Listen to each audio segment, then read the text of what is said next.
जय हिंद फ्रेंड्स, स्वागत है आप सभी का हमारे यूट्यूब चैनल में। तो दोस्तों, आज अपन बात करेंगे बेस्ट स्टडी प्लान की कि कैसे अपन एक्स और वाई ग्रुप में बहुत अच्छा स्कोर कर सकते हैं। तो दोस्तों, अगर मैं नॉर्मली बात करूं तो एयरफोर्स एक्स ग्रुप में 3 सब्जेक्ट होते हैं, फिजिक्स, मैथ्स और इंग्लिश।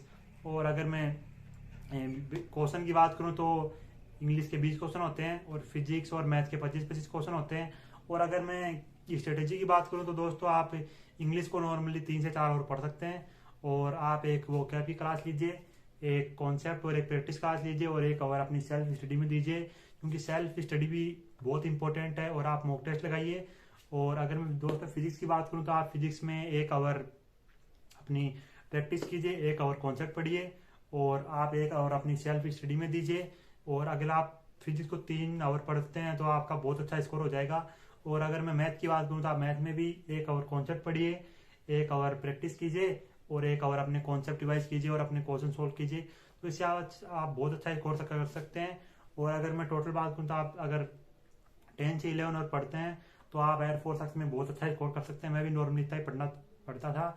और अगर मैं वाई ग्रुप की बात करूं तो वाई ग्रुप में नॉर्मली 4 सब्जेक्ट होते हैं, जीके, रीजनिंग, जनरल मैथ और इंग्लिश। तो इंग्लिश के लिए आप वो अपना सेम प्लान फॉलो कर सकते हैं।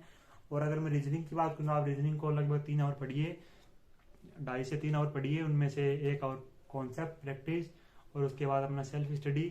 और आप जनरल मैथ को भी लगभग 2 आवर पढ़िए, एक कॉन्सेप्ट की क्लास ले लीजिए प्रैक्टिस की, क्योंकि जनरल मैथ के लगभग 7 से 8 क्वेश्चन आते हैं।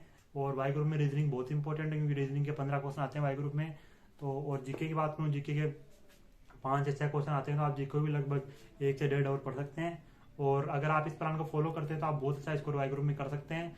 और अगर मैं एक्स वाई बोथ की बात करूँ तो एक्स वाई बोथ वाले भाइयों को लगभग 13 से 14 घंटे पढ़ना चाहिए, जिससे वो एक्स वाई बोथ में बहुत अच्छा स्कोर कर सकते हैं और अपनी दोनों एग्जाम क्वालिफाई कर सकते हैं।